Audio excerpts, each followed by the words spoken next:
Hello guys, welcome to my cooking channel जय जगन्नाथ। आज मुझे स्वीट रेसिपी प्रस्तुत कर रेसिपीटी समस्त बहुत पसंद एवं घरे घरे समस्ते या प्रस्तुत करते किंतु या भिन्न धरणर प्रस्तुत करते किंतु आज मुझे पूरा पूरी भाव में भोजी स्टाइल प्रस्तुत करुच्ची।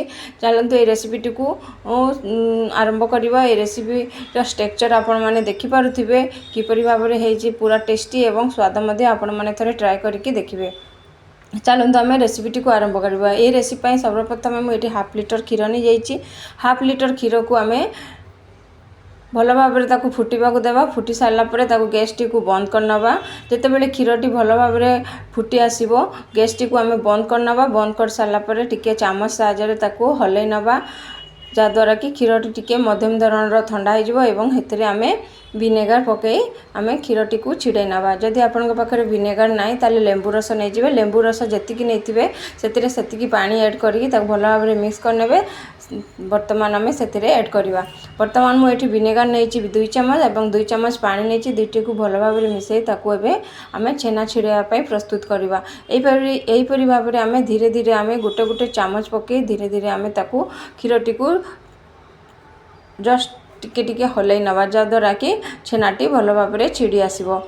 बर्तमान यहीपरि भाव में आम पूरा विनेगार को आम से ऐड करनवा। ऐड कर सारापर देखिए क्षीर रे भल भाव में छेनाटी छिड़ीज।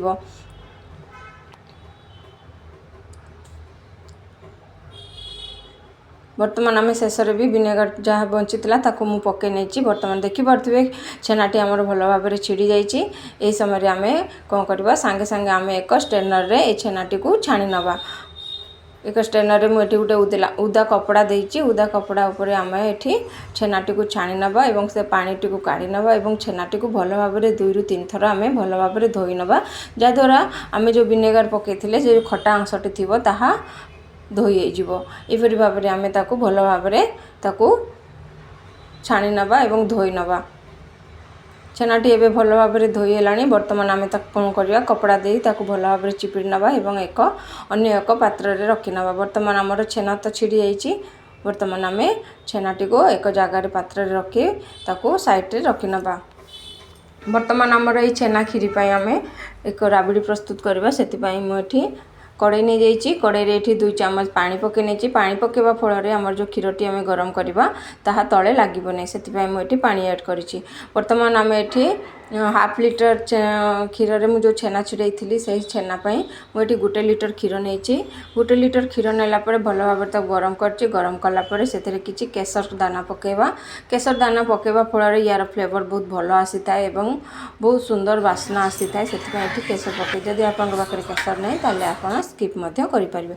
क्षीरटी को यहीपरि भाव में भल भाव में फुटा जिते बड़े भल भाव में फुटी आसो। बर्तमान आम मध्यम धरण गैस करनी आम क्षीरटी को 1/3 करनवा। 1/3 करने पर्यंत आम क्षीरटी को भल भाव में मिक्स करुवा चलाउवा और कड़े रे जो 4 साइड जो मले गुड़िक लगुच आम डंकी साहाय्य आम भल भाव में कोरी नवा जहाद्वारा कि मले गुड़िक क्षीर रे रही। बर्तमान आपण मैंने देखिपे क्षीरटी 1/3 हो गला।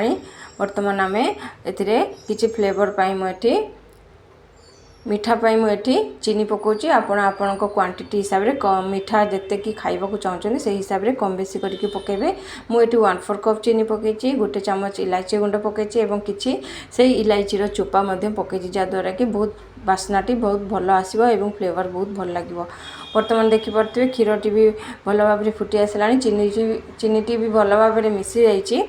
बर्तमान आपण मैंने देखिपे यार टेक्सचर यह जिते बड़े माने पतला लगुच देखा जाऊँगी आपन को किंतु यह जिते ठंडा हो मोटा हो। बर्तमान मुझे गैस टी को बंद करनी। गैस टी को बंद करने आम राबिड़ी को भल भाव में ठंडा करने को देवा जेपर्यंत आम हाथ न सही।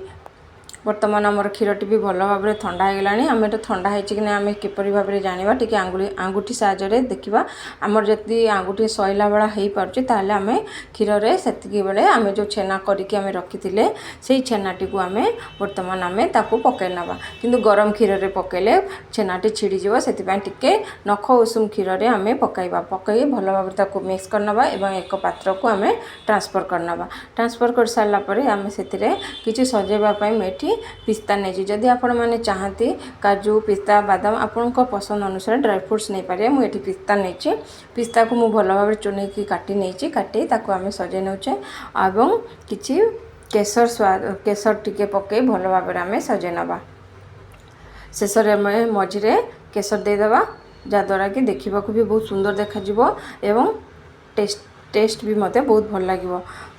बर्तमान आमर प्रस्तुत हो गला पनीर खीरी भोजी स्टाइल पनीर खीरी प्रस्तुत हो गला।